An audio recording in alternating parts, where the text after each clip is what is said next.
Well, hello YouTube, it's me, Fortmaster, and welcome back to another Game Theory reaction, and this is, this is a game I haven't heard of in a while. Brawl Stars lore is hiding a dark secret. So wait, Brawl Stars, that's made by the same people that made Clash of Clans, right? And I remember when when the trailers first started showing up about that. I mean, the game looked kind of fun. Admittedly, I never played it because I generally don't do that much, like, mobile gaming at the very least. Like, I don't have fun playing on something this small. So, wait a second, did Game Theory do another video on Brawl Stars? I think they did, didn't they? Okay, so they did back in 2021. Yeah, so I remember absolutely nothing from that video. So, yeah, this is gonna be a fresh start. So, I don't want to ramble on too much longer for this, so I guess we will get this started then. So, of course, as always, the original video is linked in the description if you haven't seen it for some reason. Corner video will lead to my film theory reaction. And yeah, with all that out of the way, let's get this thing started then, shall we? There's more lore in Brawl Stars? Yep, turns out in the 3 years since we last covered it, there have been a load of new secrets that have been added to this game that not only mess with our original theory, but they potentially screw up the entire timeline of this franchise. Let me show you. What?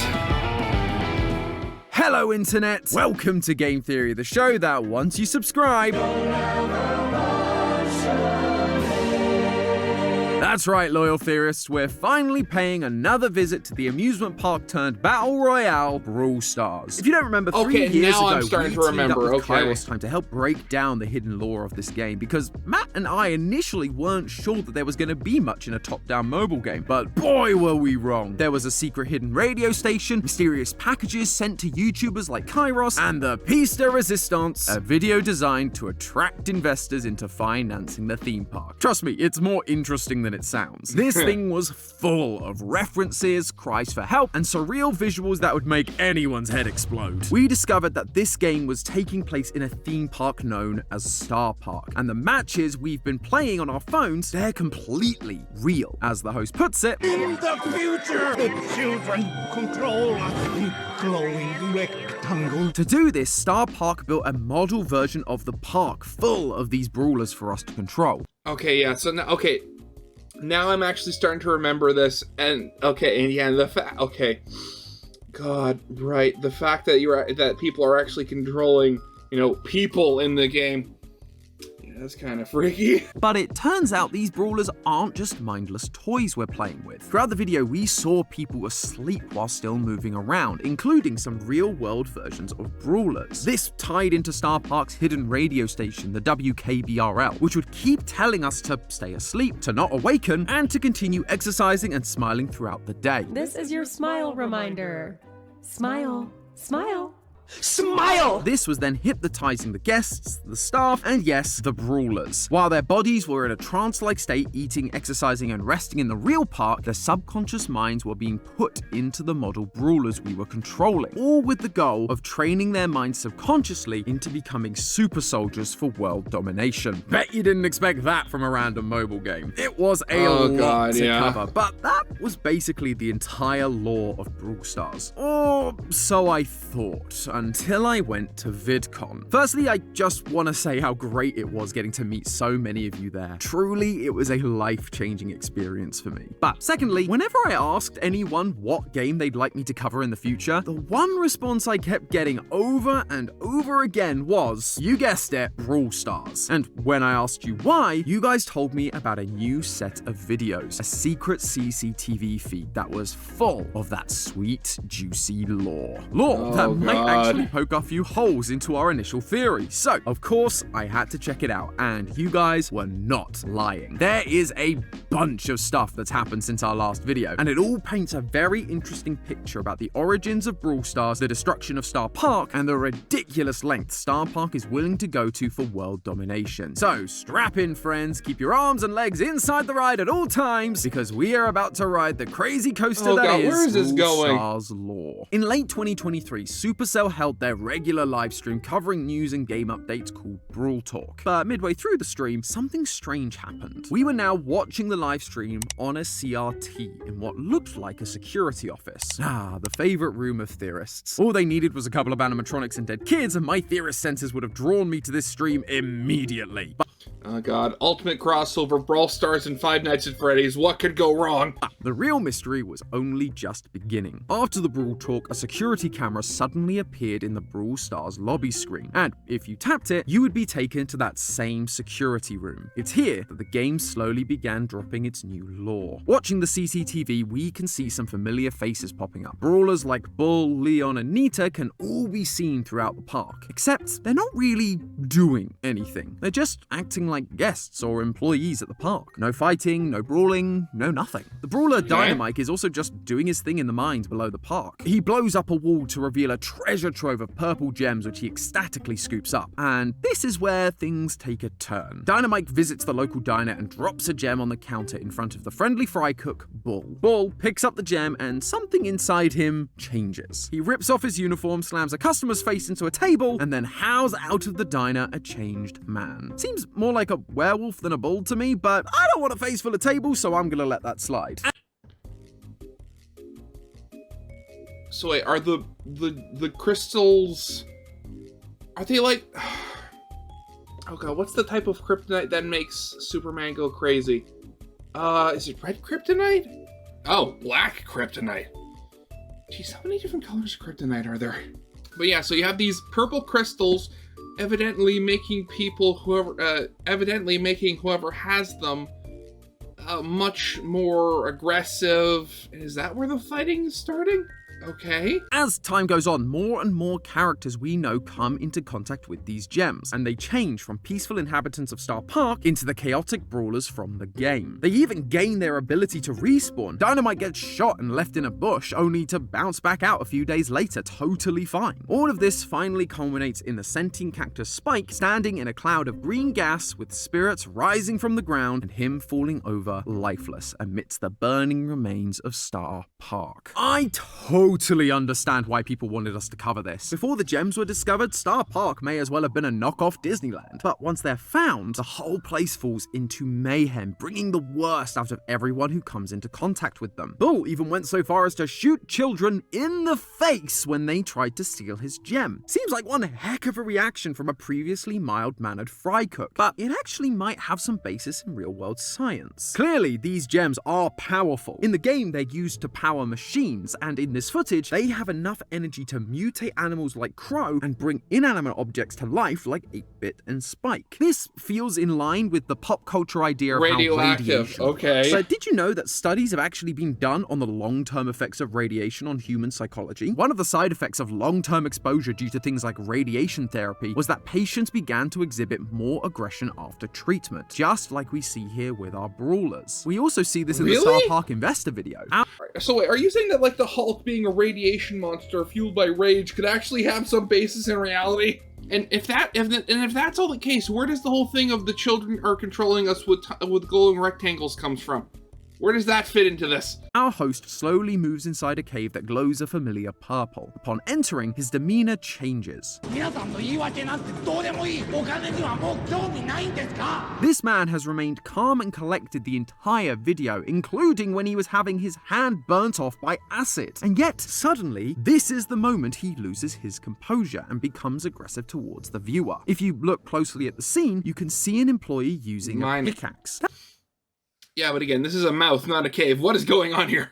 That's not a typical construction tool. He's mining for something. And notice how his orange jumpsuit looks almost white at the bottom here? The color is being blown out because he is standing right next to a light source. A light source that is also making the entire cave purple. It's the gems. At the same time, another employee is carrying sacks out of the cave, which look awfully similar to the classic bags used in mines to carry precious materials like gold or gemstones. That's why once our host enters the cave, he loses his composure. The radiation from the gems twists his mind into an aggressive state, just like our brawlers. But this presents a bit of a problem. Back in 2020, how does everything else fit into this? Gamba received an old laptop directly from Starr Park, and it contained contained a HTML document that told us that the investor video took place sometime in the late 50s to early 70s. But if you take a look at the timecodes in the CCTV footage, these gems weren't discovered by Dynamite until November 5th, 1995. Oh, okay, yeah.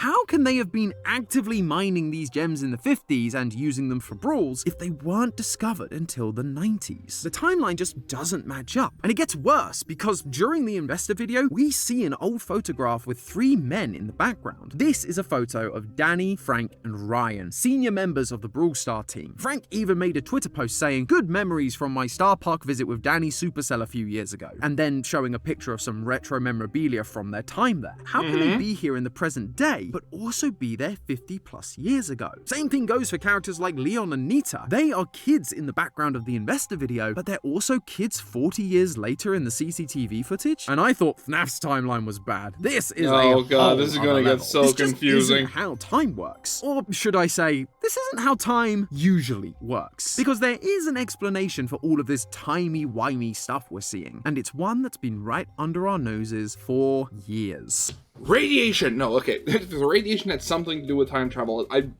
I'd quit the reaction right there. Before the WKBRL streams were taken over by Starr Park, a ranting man used the frequency to rant about various Starr Park conspiracy theories. However, most of them have ended up being completely true, and they have been incredibly useful for figuring out the lore. So when I went back and heard him say this line, I took notice. Interdimensional theme parks. Do they exist? Obviously. Are they expensive? You bet your butt! Starr Park has invented interdimensional theme parks. The word interdimensional means something existing or traveling between dimensions of space and time. Starr Park exists between dimensions of time and space. So I know there's the whole benefit of advertising, say we did this first and we're like the first interdimensional theme park, but in reality, what would the point of doing something like that even be?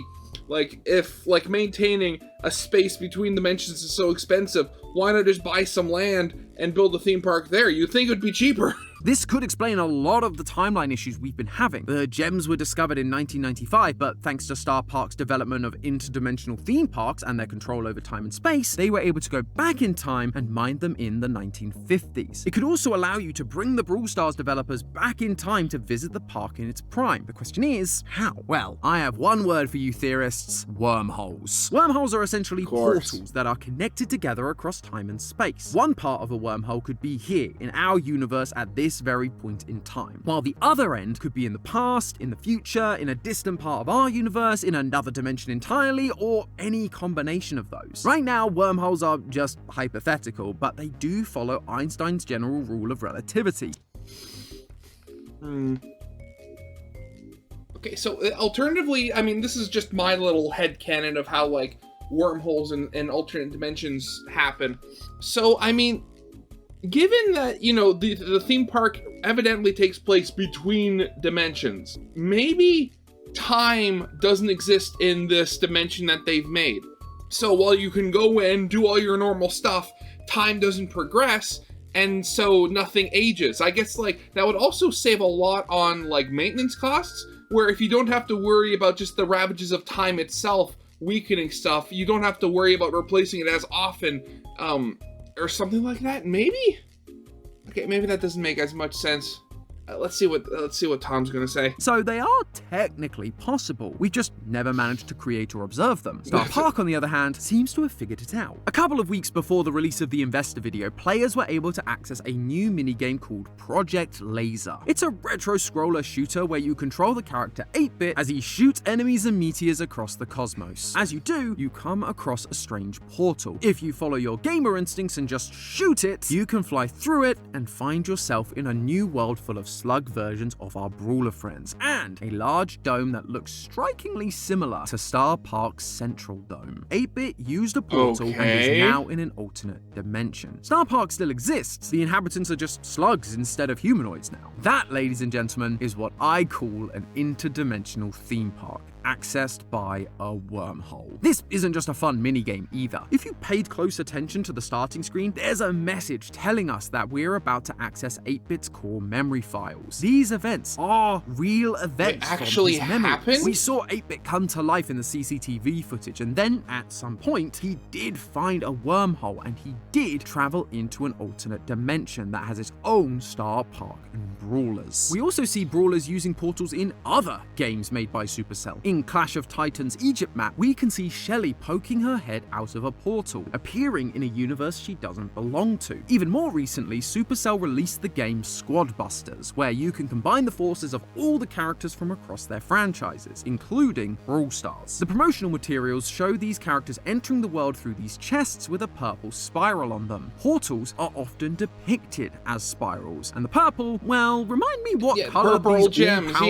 gems Starr Park is harvesting are. In fact, we see the same visual representation in the investor video. As the host goes into the gem mineshaft, we see his face contort while a purple spiral visual appears behind him. Afterwards, he's suddenly in a new location and is noticeably shaken by the ordeal. These gems have provided Starr Park with the ability to create wormholes, and since then, they have learned to control them. Even the company's name is alluding to their use of wormholes. Right at the very start of the investor video, we see a company logo flash on screen. The name is in Japanese, but translated it says Supergiant Corporation. A supergiant is a type of star, one of the biggest and brightest in the galaxy, which might explain the name Starr Park along with all of its star-themed merchandise. But okay, so that's not a connection I thought of. Okay, cool. more importantly, when supergiants reach the end of their life cycle, they go collapse in on themselves, supernova and forming black a black hole. Now yes, black holes are not the same as wormholes. A black hole is basically a one-way trip to nothing. But scientists have theorized that you may be able to connect two black holes together, or that a black hole could connect to a theoretical white hole. In both cases, that would turn a black hole into the opening of a wormhole. And what do we see at the end of the CCTV footage in 1995? A completely destroyed Starr Park. A dying star, if you will. And when the star dies, it creates a black hole. This destruction in 1995 led Starr Park to harness the power of the gems and create wormholes in order to go back to the 1950s and start over. It's kind of poetic when you think about it. But why are we seeing other versions of the park across dimensions like in 8-Bit's minigame? If the goal was just to fix their failed attempt at a park and become a bigger success, they could have done that with just one time travel trip instead of going interdimensional. And good luck trying to explain that cross-dimensional revenue when tax season comes around. Yeah, you're gonna have to do some major money laundering there. It just doesn't feel like a viable business move, and that's because it isn't supposed to be. In our previous theory, we proposed that these brawlers had their minds separated from their bodies. Starr Park was putting the minds of the brawlers into these tiny models that we see in the investor video in order to train them as super soldiers. Their bodies would remain active inside the real park, eating, exercising, and resting, all while in a trance-like state thanks to the Starr Hat and WKBRL streams. Meanwhile, their subconscious minds were inside these models, able to partake in thousands of brawls, all while being controlled by us players. When they died in the game, they'd just have their minds transferred into a new model and go again. Eventually, they'd be pulled out of their trance with all the knowledge and experience of battle, ready to take over the world. At the time, this was our way of explaining how the characters were able to respawn. But as we saw in the CCTV footage, these characters kind of just can respawn thanks to the power of the gems. Yeah, However, they're now literally invincible and immortal, seemingly. So, I mean, those are two traits you kind of want for an army if they're available. Justification for their respawning may have been debunked. I still believe we're on the right track with the super soldier idea. We just need to think bigger. At the end of the CCTV, are they going to invade other dimensions? Gas, and after all the spirits fly away, he falls over lifeless. Players will recognize this green gas as the poisonous gas that fills the arena during a showdown event. In this event, there are no teams and there is no respawn. You just have to be the last one standing. As time goes on, more and more gas begins to fill the space, making it harder for brawlers to survive. Eventually, only one will remain. But what happens if you're knocked out early? No big deal, you just leave the game and start another, sometimes even on the same map. But that wouldn't be possible if there was just one model park in one timeline. The previous match might still be going on, or the same character might be currently under another player's control. Instead, it's way more efficient to just send that consciousness to another brawler in another another Starr park in another world. I like how his brain is stored entirely in his pompadour hair. Where they can immediately go again. One of the brawlers, Bo, even alludes to this in his voice lines. There is no death, only a change of worlds. Spike was the last man standing in the CCTV. The spirits we see flying away are the minds of the brawlers that lost to the poison gas, transferring to another world to play again. That's also why Spike falls over at the end. He may have won, but the person still controlling him poisonous gas. moves on to find a new match, leaving behind nothing but a lifeless cactus on the ground. When these characters die from things like the gas, or they lose a match, or even if they win a match, the player controlling them lets go, taking the mind and soul of the brawler with them. They find a new match, a new world, a new dimension, and do it all again. Starr Park's plan is so much bigger than we ever realized. Each game we play, each game anyone plays, it's not a model park. It's a real park from a random point in time the multiverse and space being destroyed. Starr Park doesn't even care about the damage anymore. Every one of these battles helps them train their hypnotized brawlers' minds into becoming super soldiers for interdimensional galactic domination. So a few thousand parks get destroyed. So all the investment I think spent at this on the parks point is it's a lost. lot So more than just a few park thousand. guests get caught in the crossfire. That's just the cost of doing business. They've got infinite galaxies and timelines at their disposal. And with that many brawls happening across an infinite universe, I think we may have underestimated just how many of these super soldiers they have waiting in the wings of that original park, ready to wake up and take control of the multiverse when the time comes. But hey, that's just a theory. A game theory! Thanks for watching. Who'd have thought there'd be... You know, I'd say that the whole lore of this game was weird, but I mean, when you're not constrained by things like, you know, staying in your own reality, or like having like a timeline that to take care of before, I guess you really can just go nuts and go, oh hey, we're training a multi-dimensional army by transferring minds between bodies, between like different bodies in the multiverse to train the ultimate super soldiers. I swear, some of these theories can get so stupid. I mean, I love them. They're absolutely so stupid. Oh god, yeah, so that's gonna be it for now. So yeah, of course, as always, original videos linked in the description if you haven't seen it yet for some reason. Corner video link to my film theory reaction. And yeah, with all that out of the way, I hope you guys liked. If you did, leave a like, subscribe if you have not, and I'll see you guys next time. Goodbye.